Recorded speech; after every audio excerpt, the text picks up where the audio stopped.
overview.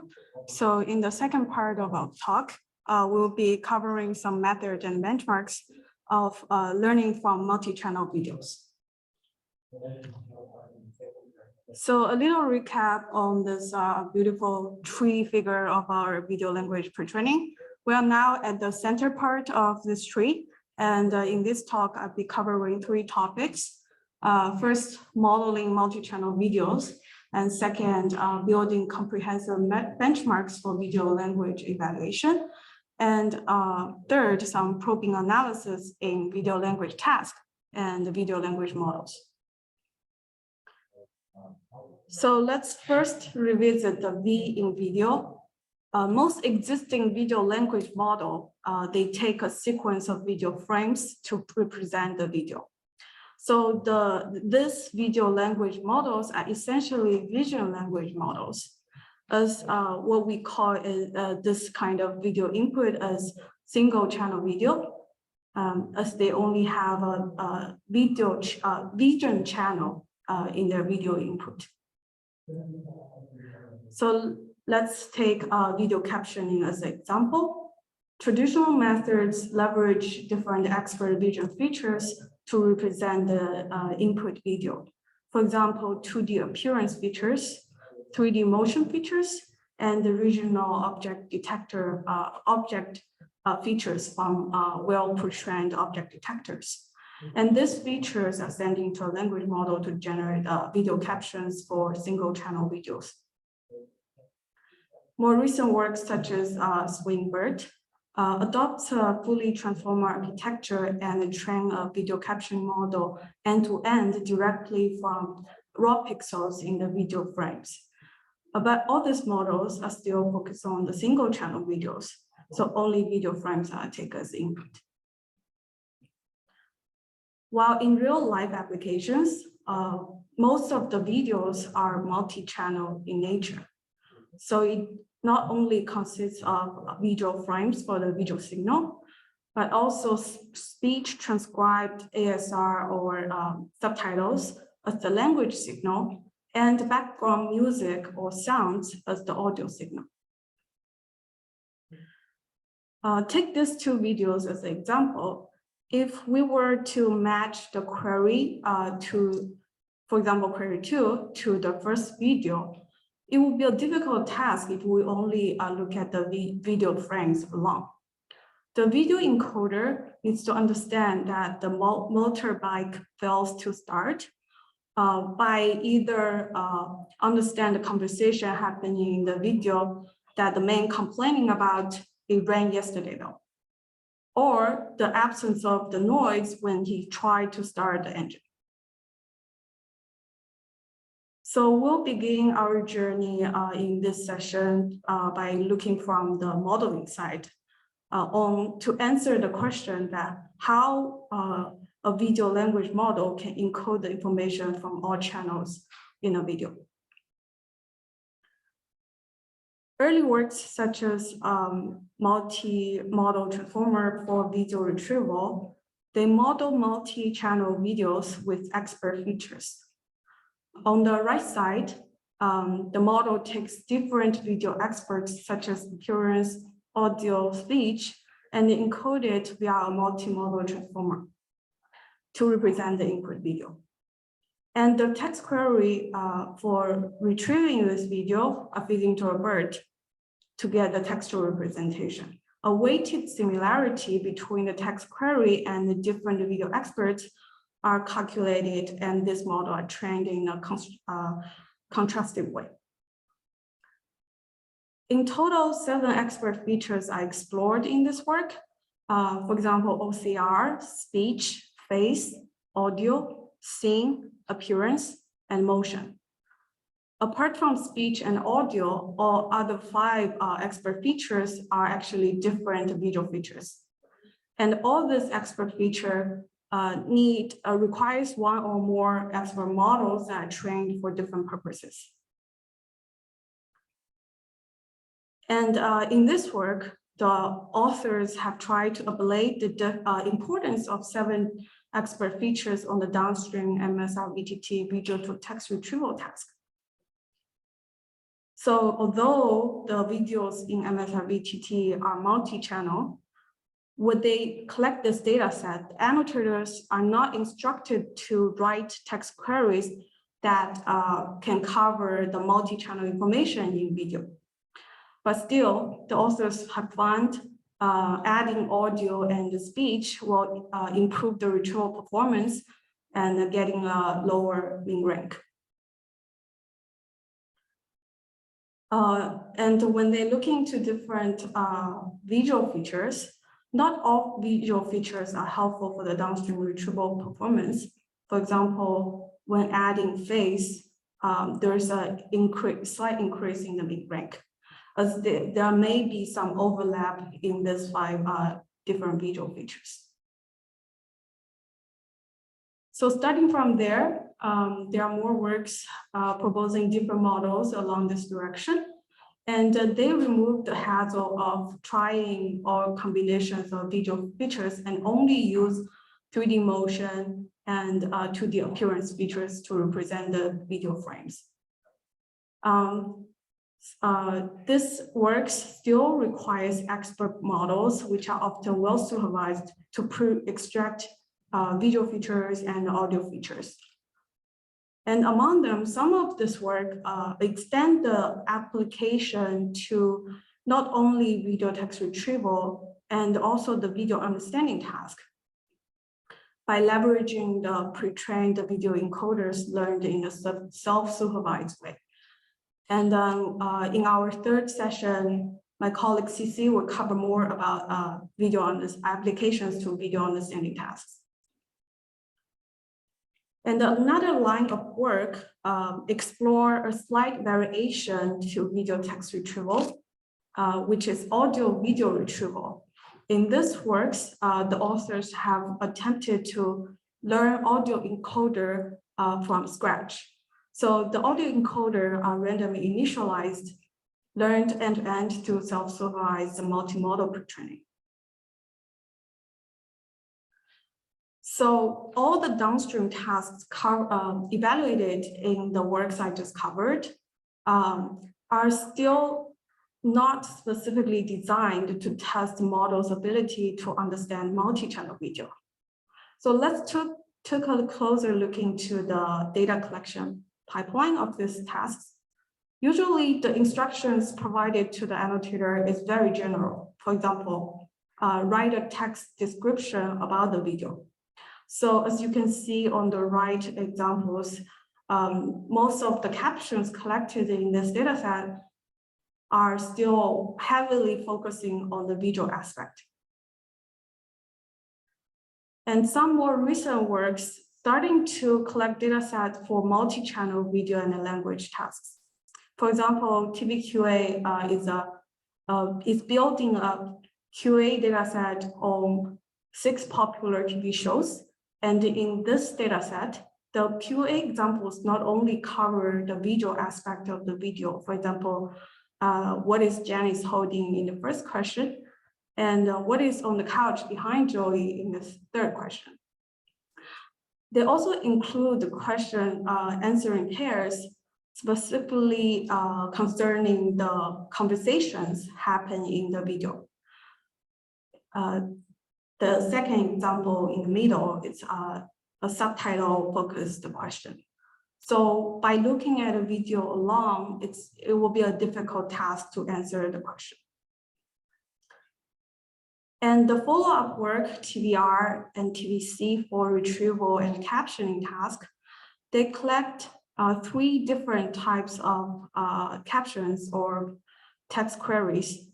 Video only, that by only looking at a video frame, you write a text description. And text only, by looking at a conversation happening in the video, you write a caption. And another kind that covers both the video and the text, both the video signals and the conversation in the video. So for this kind of multi-channel video language applications, Hero is a pioneering pre-trained model designed specifically for this kind of tasks, and in which the authors propose a hierarchical architecture It consists of a cross-model transformer for local temporal alignment between frame and subtitle sentences, and the temporal transformer for the global temporal context.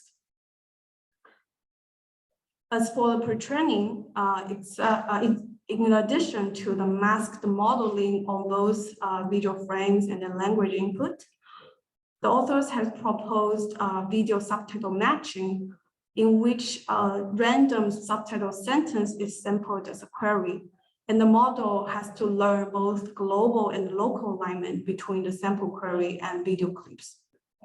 And also frame order modeling, which Kevin has just briefly mentioned, to reconstruct the orders of shuffled frames.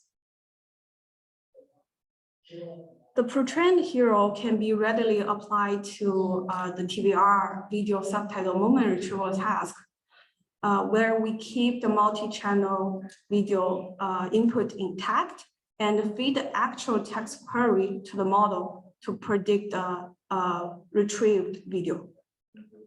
Note that as hero is early work prior to the era of end-to-end pre-training. Here, the frames are still represented by concatenating the 2D appearance features and 3D motion features. And an interesting finding in this work is that although hero is pre-trained on multi-channel videos,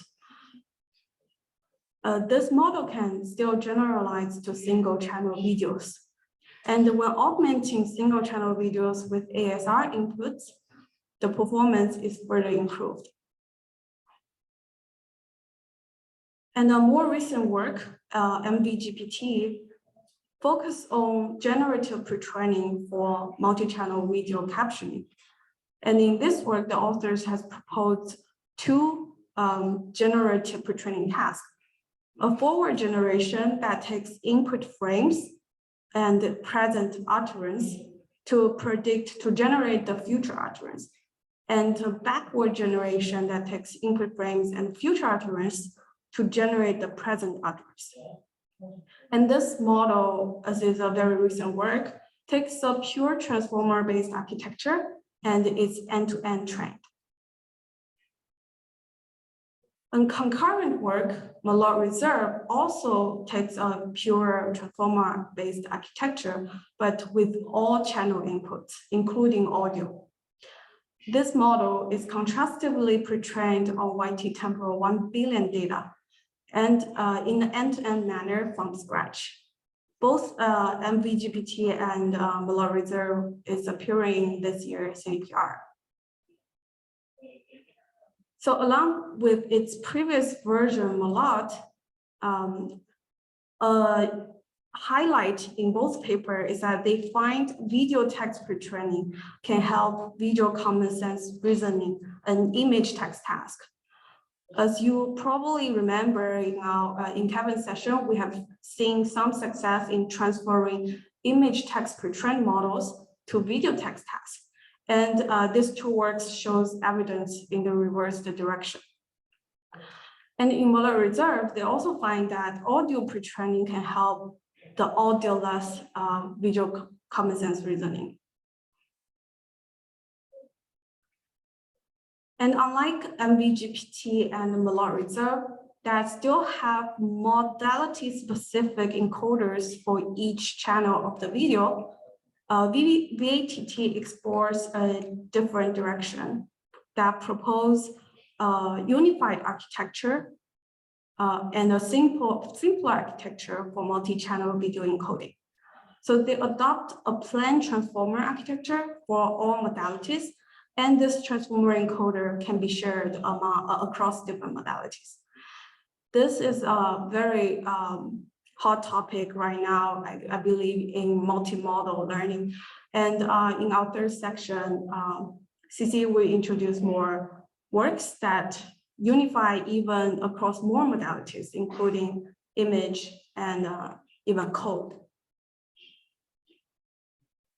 Okay, up until now, we have covered different ways to pre-train video text models for different downstream applications.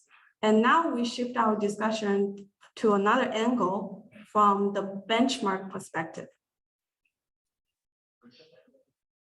So when people think about constructing a benchmark, we usually start with some desired capabilities. For example, the model should be able to describe video with natural language, and we design the task and collect the data. Once the benchmark is constructed, we test our model on the collected data as a proxy measure of that desired capability. So the question is, what do we want a pre-trained video language model to have, of general pre-trained video language to have as the desired capability? Let's take a step back on the existing video language models. So most of the existing models are evaluated on their own choice of tasks and data sets. So for example, some models specifically focus on QA, some models specifically focus on captioning, and some only tested on retrieval tasks. While what we want for a general video language system to have is it should do well on diverse tasks, data sets, or even video domains. And while videos are multi-channel in nature, there are much more works focused on single-channel video than multi-channel video. And a smart video language system should be able to leverage information from different modalities in videos. And we have all witnessed in LP, public accessible large-scale multitask benchmarks can facilitate advances in modeling. So motivated by that, researchers have made the first attempt to build a comprehensive benchmark for video and language understanding evaluation, which is called VALU benchmark. 4 features are supported in VALU benchmark. First, they focus on multi-channel video with both video frames and subtitle or ASR as the video input, which can be later augmented with audio as well. Videos in VALU benchmark are covering diverse video domains from YouTube, TV episodes, and movie clips. And it includes 11 datasets over 3 representative video language tasks: retrieval, question answering, and captioning. And their website also provides a leaderboard, a live leaderboard to track the advances in video language research. So a VALU benchmark can be a valuable asset to leverage if you are interested in video and language research. And you can find more information on the VALU benchmark website. And in addition to building more comprehensive video language benchmarks, there are also works analyzing existing benchmarks and existing models. This analysis can provide us insights in building better benchmark and designing better models. So as we have seen the success of image text pre-trained models on video text tasks, there are researchers starting to questioning whether video language tasks actually require temporal reasoning. In Singularity, a very recent archive work, the researchers have shown that models trained with only one single frame can often outperform the current SOTA on multiple video language tasks. So alternatively, they propose a new video language dataset building on something videos, where the models actually would require temporal reasoning to differentiate between videos. And another work appearing in CVPR this year, revisiting the videos in video language understanding, they propose a temporal probe method that can disentangle a subset in current video language dataset from temporally more challenging data. And there are also works find that there are shortcomings in current video retrieval benchmarks and the evaluation protocols. A common assumption made in existing video retrieval benchmarks is that only a single caption is relevant to a query video and vice versa. While, as the examples here show, this assumption does not really hold. And the instance-based evaluation metric, recall at K, it can wrongly penalize the relevant captions. So the authors propose a semantic similarity-based evaluation metric that can better reflect the relevance between the query and the retrieved instance. And in addition to analysis in the benchmarks, there are also works trying to identify the weakness in existing video language models.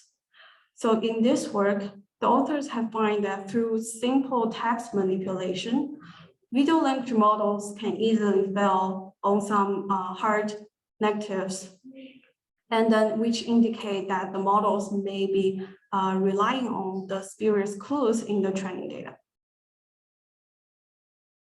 So this slide marks the ending of my part. We have just covered methods that learn from multi-channel videos and efforts in building comprehensive benchmarks and some analysis in video language tasks and models.